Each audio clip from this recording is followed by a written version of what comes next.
Então, meus irmãos, há um pouco mais de um mês, eu compartilhei com o pessoal do Gol, no Gol Camp, e não vai ser esse, galera que estava no Gol, não vou repetir o sermão, apenas uma parte de algumas coisas que eu falei ali, para chegarmos no nosso ponto principal da nossa meditação desse final de tarde e início de noite, tá certo?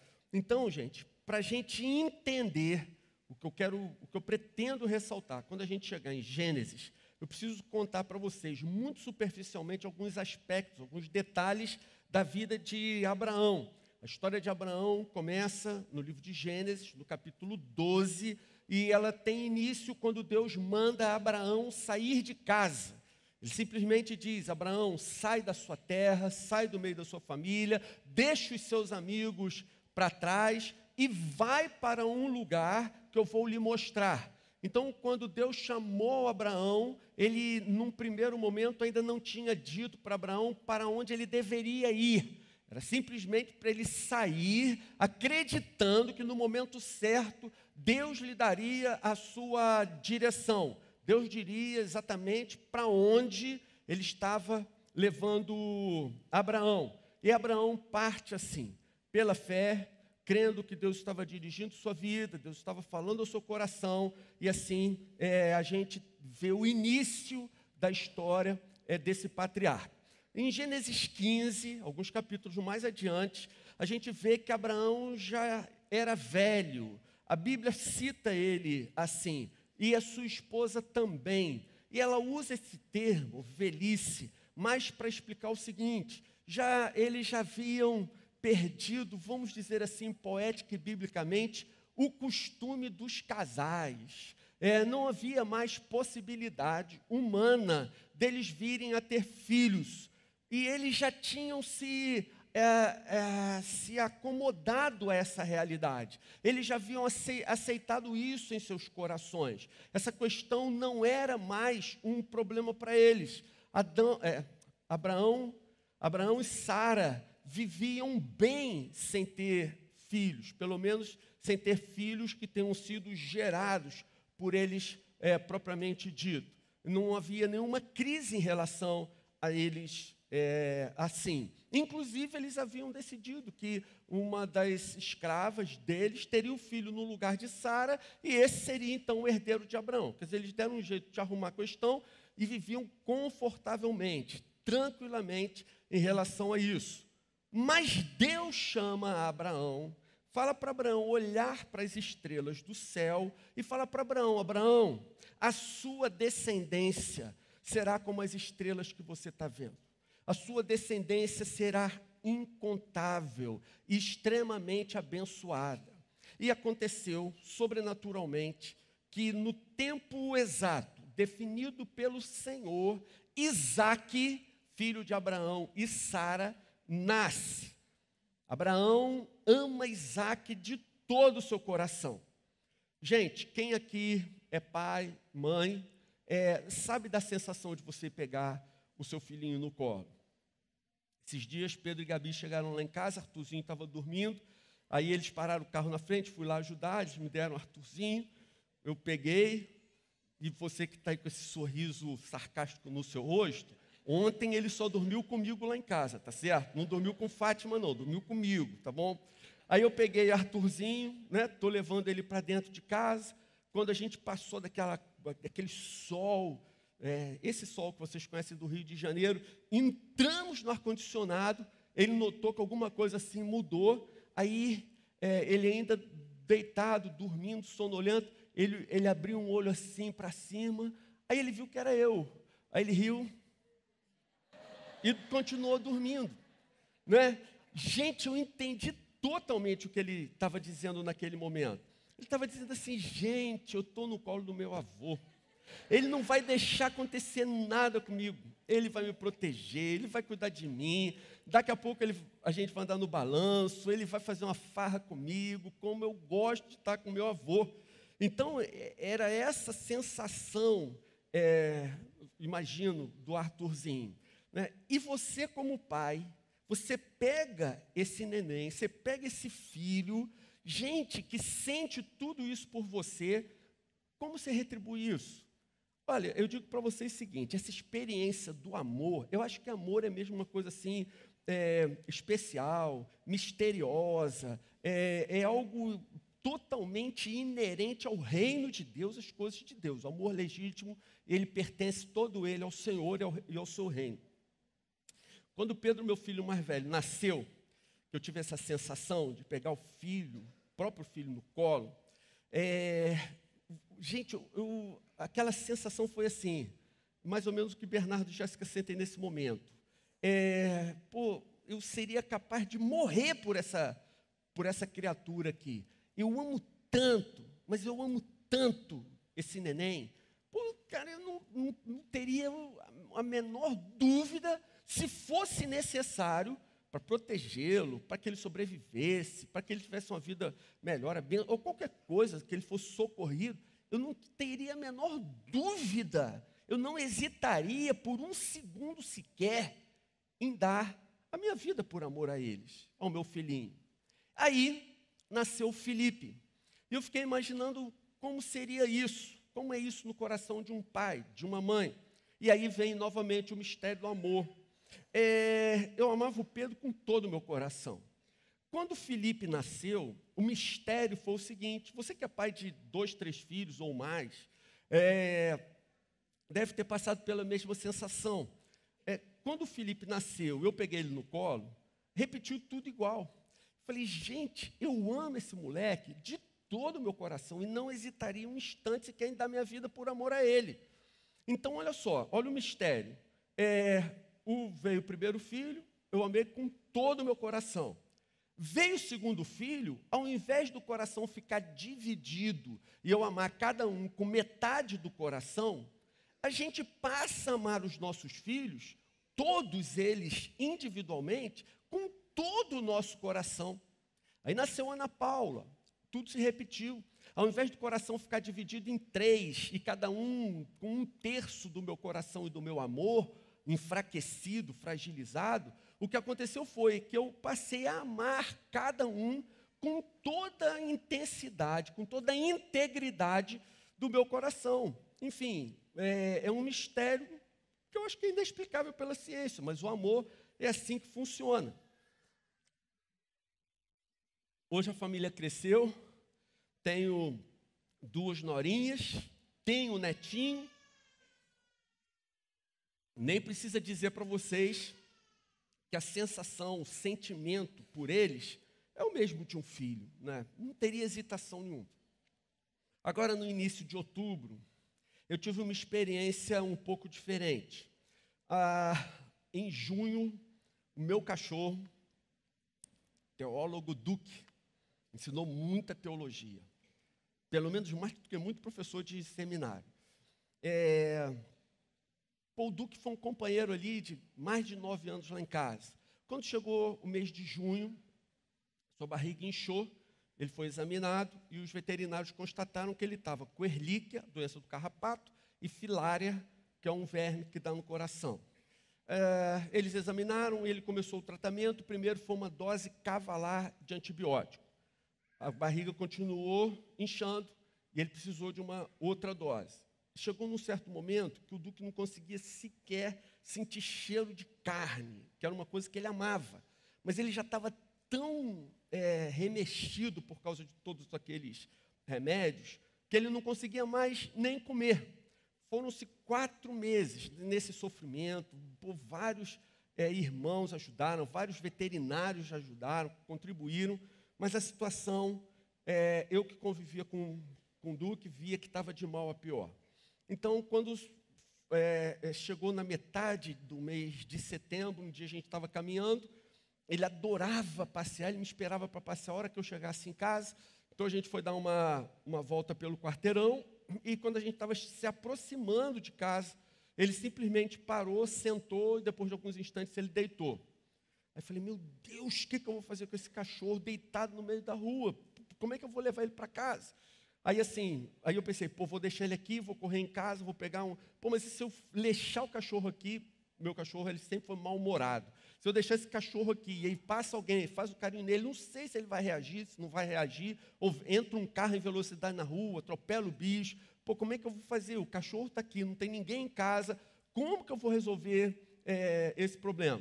Bem, aí com muito jeito, consegui pegar o bicho no colo, pô, fui arrastando ele assim, todo torto, até chegar à porta de casa, corri em casa, peguei um cobertor, botei ele em cima do cobertor, dei um nó e levei ele, botei na varanda e ele ficou um tempo ali. Dali em diante, ele teve enorme dificuldade, tinha uma dificuldade enorme de andar, passou um tempo, ele parou de fazer suas necessidades, mais um tempo ele parou de comer, mais um tempo parou até mesmo de urinar.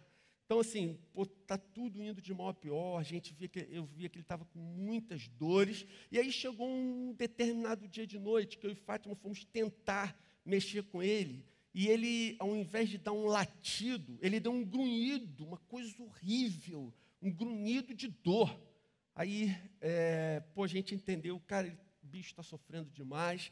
E aí eu fiquei até 1h30 da manhã com ele, tentando animar, fazer carinho, fazer com que ele bebesse alguma coisa, comesse alguma coisa. Não queria beber, não queria comer, não queria fazer nada. Desculpe. Aí por volta de 1h30 da manhã eu fui dormir e com o coração muito apertado. Por quê? Eu estava entendendo o seguinte, olha, já tentamos todos os tratamentos. Todos os tratamentos, podem ter certeza que a gente tentou. Vários irmãos contribuíram e ajudaram, mas eu via que nada resolvia, ele estava sofrendo demais. Então, quando chegou na noite daquela segunda-feira, eu fiquei, como eu disse, fiquei com ele até 1h30 da manhã. Quando eu fui para a cama com o coração muito apertado, os olhos marejados.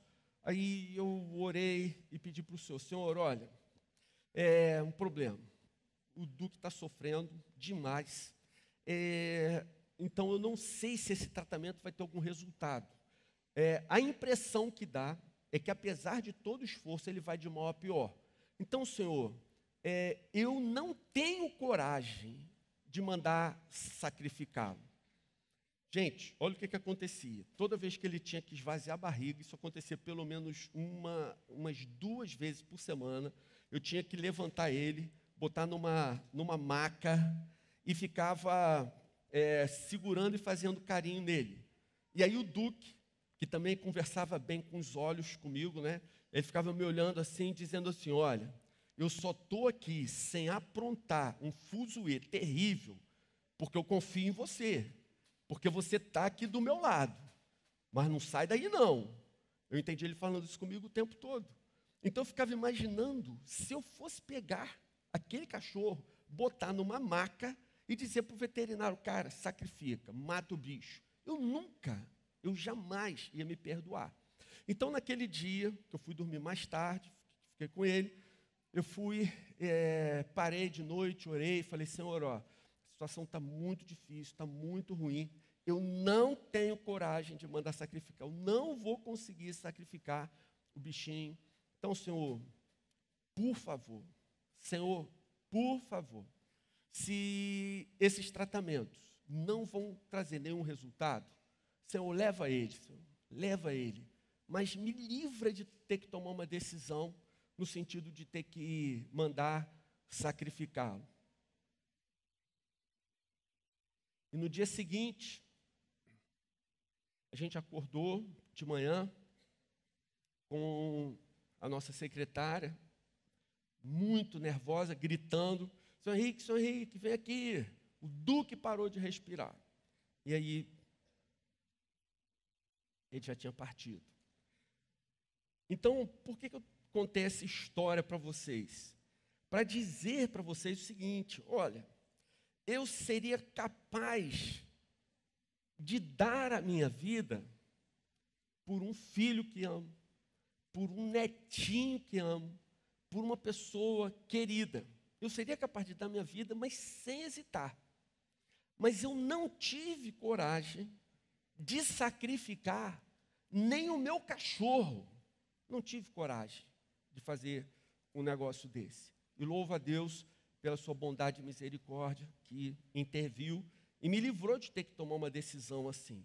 Então, agora eu queria ler com vocês o texto de Gênesis, no capítulo 22. O texto de Gênesis 22 diz assim: em determinado momento, Deus chama a Abraão, Gênesis 22, 2. Deus chama a Abraão e lhe diz: toma seu filho, seu único filho Isaque, a quem você ama, e vá para a região de Moriá.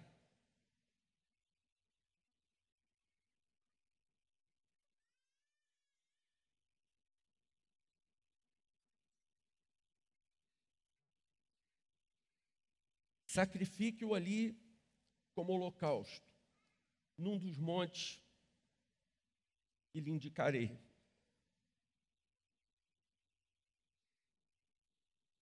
Gente, vocês conseguem imaginar que terrível para Abraão ouvir uma coisa dessa? Toma seu filho, seu único filho, e sacrifica ele como holocausto. Cara, Abraão já estava consolado pelo fato de não ter filho, já estava com 99 anos de idade quando Deus falou que ele seria pai, promete um futuro glorioso para os seus descendentes. E agora, ele nem tinha pedido aquele filho, Deus lhe ofereceu, e agora Deus pede que ele sacrifique aquele filho em holocausto. Irmãos, mas Abraão não questionou Deus, ele apenas obedeceu. Prontamente, ele partiu para entregá-lo. Então o texto diz que ele sai do lugar onde estava e caminha 3 dias levando seu filho pela mão. Quando eu estava pesquisando para fazer esse estudo aqui, eu vi uma coisa interessante. Existe dúvida a respeito de qual a idade de Abraão, mas a imensa maioria dos estudiosos acreditam que ele, qual a idade de Isaque, perdão, mas a maioria dos estudiosos acreditam que ele já tinha 30 anos de idade, a maioria crê que ele tinha 30 anos, ou seja, ele não era nem mesmo um bebezinho, mas alguém com quem Abraão já se relacionava há um longo tempo, era um amigo, era um filho que já tinha criado todo um relacionamento extremamente forte, duradouro, intenso.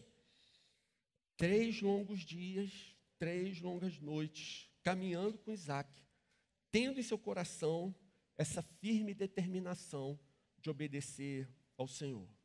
Irmãos, não dá para a gente imaginar a angústia do coração, os conflitos que se passavam nesse momento no interior de Abraão, nó na garganta, a alma destruída, uma dor no peito incontida.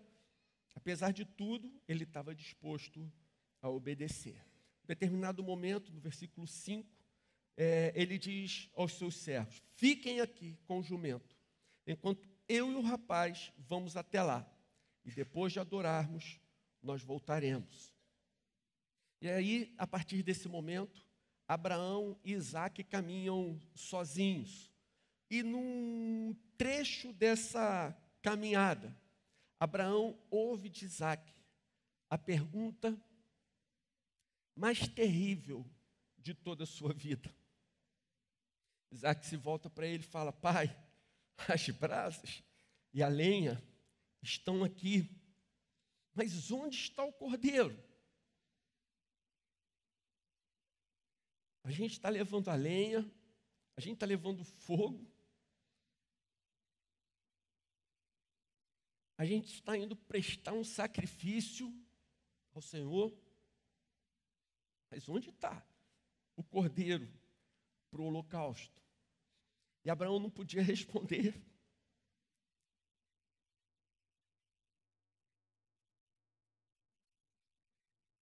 Filho, você é o sacrifício. É você que vai ser imolado. É você que eu estou levando para a morte. A parte que eu queria abordar da mensagem termina aqui. Mas para quem não conhece a história de Abraão, eu só quero dizer para vocês que quando chegam no local do sacrifício, Abraão amarra mesmo Isaque, pega uma faca, levanta a faca, mas quando faltavam alguns poucos segundos para Abraão imolar efetivamente Isaque, o anjo segura a mão de Abraão e fala: não faça isso. Eu só queria te provar. Agora eu sei que você me ama mais do que qualquer outra coisa. Não faça nada agora. Eu sei que você não me negou o seu filho e o seu único filho, por isso eu vou de fato cumprir todas as minhas promessas. Vou abençoar você, a sua descendência será numerosa na terra. Mas aquela pergunta de Isaque, ela não foi respondida. As brasas e a lenha estão aqui, mas onde está o cordeiro do sacrifício?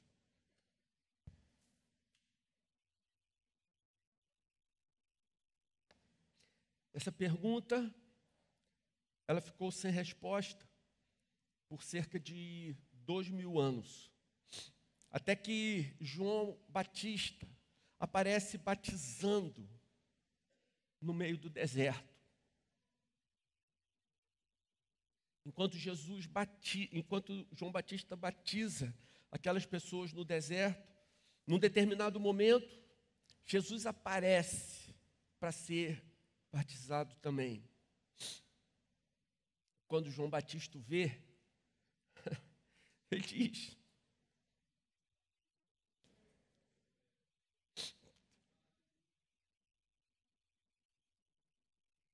vejam, é Ele. Ele é o Cordeiro de Deus que tira o pecado do mundo.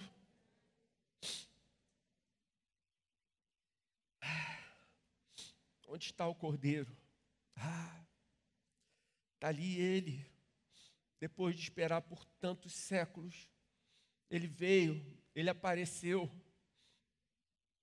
Jesus é o Cordeiro. Ele que veio para tirar os pecados do mundo, para morrer no nosso lugar. E assim nós chegamos no texto principal. Eu queria pedir para você abrir sua Bíblia em Lucas, no capítulo 22.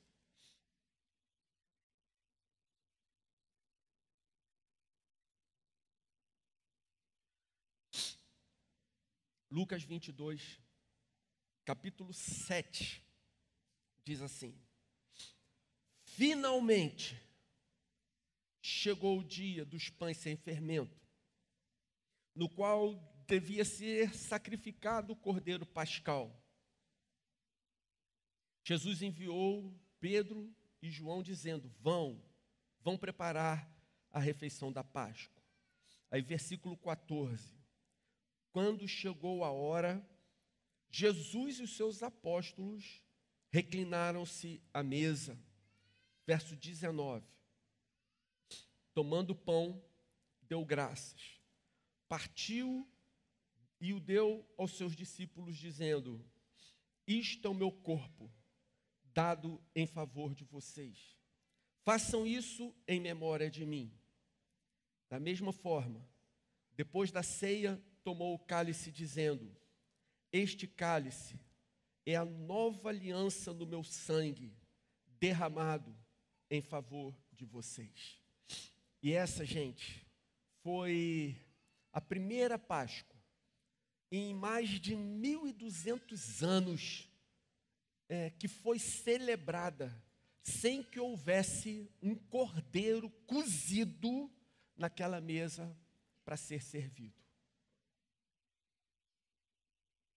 Toda Páscoa devia ser servida com um cordeiro. 4 dias antes das celebrações da Páscoa, o cordeiro era separado do rebanho, preparado. E então, no primeiro dia da festa, o cordeiro era imolado, era sacrificado, mas era comido pela família que havia realizado o sacrifício. Mas nesse momento em que essa última Páscoa é celebrada, nela não há um cordeiro cozido. E Jesus diz explicitamente aos seus discípulos: olha, eu estou entregando a minha vida em favor, por amor dos meus amigos. Ele sai da ceia, vai para o jardim do Getsêmani, e estando lá, gente, ainda no Evangelho de Lucas, capítulo 22, no versículo 44, nós lemos: estando angustiado, ele orou ainda mais intensamente, e o seu suor era como gotas de sangue que caíam no chão. Estando angustiado, orou ainda mais intensamente, e o seu suor era como gotas de sangue que caíam no chão. Gente, importante que a gente entenda isso aqui. Vejam,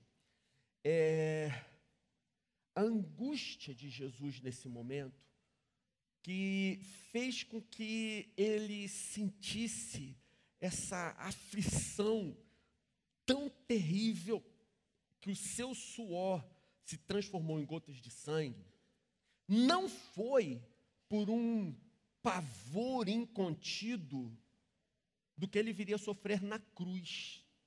Não foi pelo medo da dor dos cravos. O que afligiu a alma de Jesus não foi o medo da morte, que já era iminente para ele. Ele tinha o conhecimento de tudo isso. Ele sabia como essas coisas aconteceriam, eles sabiam como tudo iria se dar.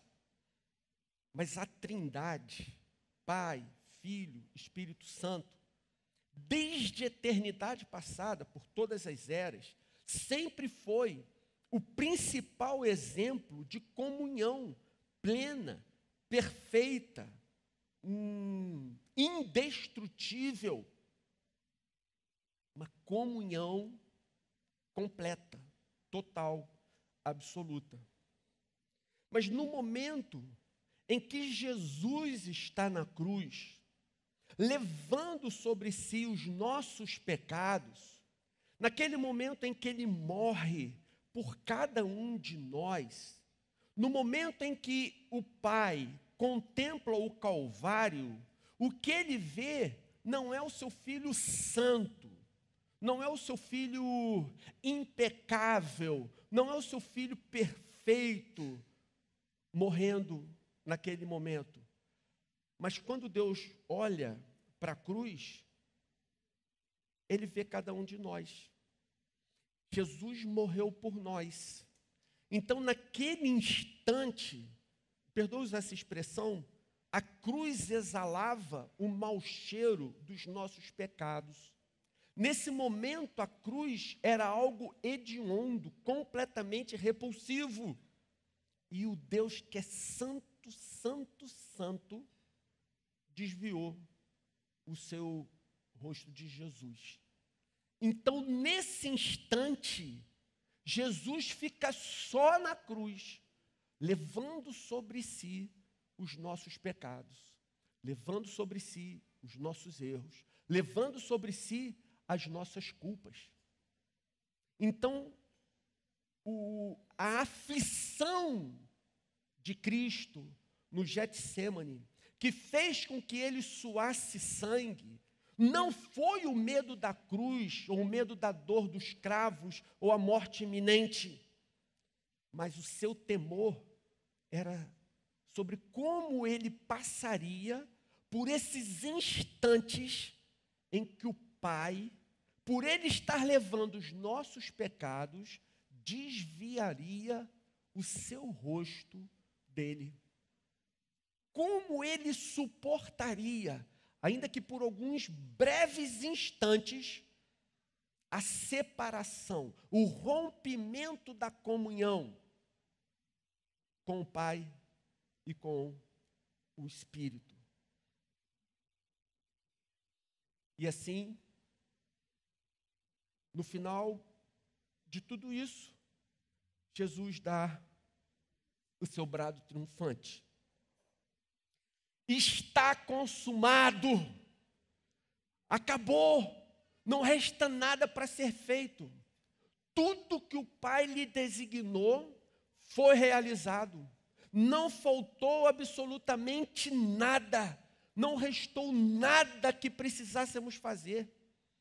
Agora, a missão de Jesus está completa. E agora, a comunhão já foi refeita. E agora, ela jamais se desfará novamente. Meus irmãos, quando nós nos aproximamos da ceia, a gente precisa entender isso, que a ceia não é um mero ritual. A ceia não é apenas um ritual que precisa ser celebrado eventualmente, mas a ceia, ela está diretamente relacionada àquilo que Jesus fez por nós na cruz. Participar da ceia significa que nós entendemos toda a gravidade, todas as implicações de Jesus ter morrido por nós na cruz. Implica nós entendermos que pela fé em Cristo, nós recebemos mesmo o perdão dos pecados. Pela fé em Cristo, nós somos declarados justos aos olhos de Deus. Pela fé em Cristo, nós nascemos de novo, nos tornamos novas criaturas. A nossa quilometragem é zerada. Nós temos oportunidade de recomeçar completamente a nossa vida. Em Cristo, tudo muda, tudo é feito de novo, tudo é refeito. E a nossa comunhão com Deus é reestabelecida. Participar da ceia é celebrar a vitória de Jesus na cruz. Nós celebramos nesse momento a quitação das nossas dívidas que nós tínhamos para com Deus. Celebrar a ceia é celebrar a vitória de Jesus sobre todas as forças espirituais do mal. Então, gente, para concluir, queria deixar 3 lições, para a gente registrar, comentar nas células e aplicar às nossas vidas. Primeira lição que eu tiraria de tudo que foi falado até aqui é que a ceia nos ensina que o amor, ele deve ser a marca de todo cristão. O amor real, genuíno, verdadeiro, deve ser a marca de todo cristão. Jesus nos amou até a morte. E não foi uma morte acidental, não foi uma morte por uma enfermidade, foi morte de cruz. Ele nos amou até a morte, morte de cruz. Jesus nos ensinou que ninguém tem maior amor do que aquele que dá a sua vida em favor dos seus amigos. Então, gente, se nós quisermos exalar o bom perfume de Cristo, nós precisamos praticar o amor. Segunda lição, a ceia nos ensina que Deus pagou um preço imensurável, um preço incalculável para nos resgatar. Por isso, não pertencemos mais a nós mesmos, mas a Ele. Beleza? Vamos repetir? A ceia nos ensina que Deus pagou um preço imensurável ou incalculável para nos resgatar. Por isso, não pertencemos mais a nós mesmos, mas a Ele. Nós pertencemos a Deus. Fomos comprados por um preço muito alto. Então, nós não somos mais livres a respeito da nossa própria vontade. Fomos comprados por um alto preço. Agora, nós nos fazemos escravos daquele que pagou tão alto preço por nós. Olha como o apóstolo Pedro explica isso para a gente. 1 Pedro 4, versículos 1 e 2. Portanto, uma vez que Cristo sofreu corporalmente, armem-se também do mesmo pensamento, pois aquele que sofreu em seu corpo rompeu com o pecado, para que no tempo que lhe resta não viva mais para satisfazer os maus desejos humanos, mas sim para fazer a vontade de Deus. Irmãos, uma vez que Cristo sofreu tudo que foi mencionado aqui, no tempo que nos resta, então, não vivemos mais para satisfazer os nossos desejos humanos, mundanos. Mas todos os nossos dias devem ser para nós fazermos a vontade de Deus.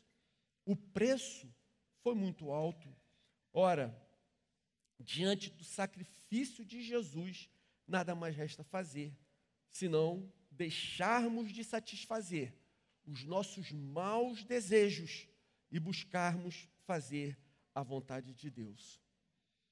Não pertencemos mais ao mal, mas comprados por preço tão alto, nós agora temos uma nova vida em Cristo.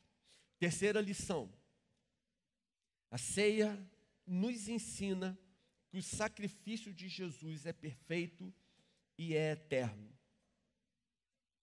O sacrifício de Cristo é perfeito, eterno, e a ceia nos lembra isso periodicamente. Depois do sacrifício de Jesus, nunca mais houve necessidade de se matar bodes, ovelhas, cordeiros, bois, como sacrifício para agradar a Deus. Deus está plenamente, completamente, perfeitamente agradado daquilo que Jesus conquistou na cruz. Desde que aquela última Páscoa foi celebrada, não houve mais necessidade de outros sacrifícios. Por quê? Porque o sacrifício de Jesus é perfeito, completo, absoluto e eterno. A partir daquele momento, gente, uma nova aliança foi estabelecida. Passamos a viver um novo relacionamento com Deus. E a ceia se tornou o seu principal símbolo. E a gente vai participar dela nesse momento. Queria convidar a todos os irmãos que estão presentes, ainda que você seja membro de uma outra igreja, mas se você está em plena comunhão com a sua igreja, então você deve participar desse momento com a gente. Eu queria fazer uma oração e a gente então dá prosseguimento.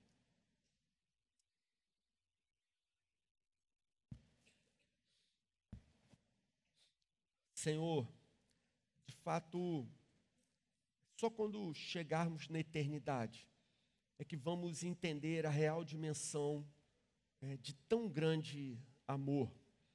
Como é possível o Senhor conhecer cada um de nós e ainda assim não nos desprezar, nos amar, chegar ao ponto de se entregar por amor a nós. O Senhor suportou a cruz, o Senhor suportou o rompimento dessa comunhão perfeita da Trindade, para que os nossos pecados fossem perdoados. O Senhor chegou ao ponto de entregar o seu próprio Filho, para que nós, pecadores, tivéssemos o direito de nos tornar filhos de Deus. Então, no momento em que participarmos da mesa, Senhor, em que comermos o pão, tomarmos o cálice, que o Senhor, pelo Teu Espírito, ministre a Tua graça a cada um de nós.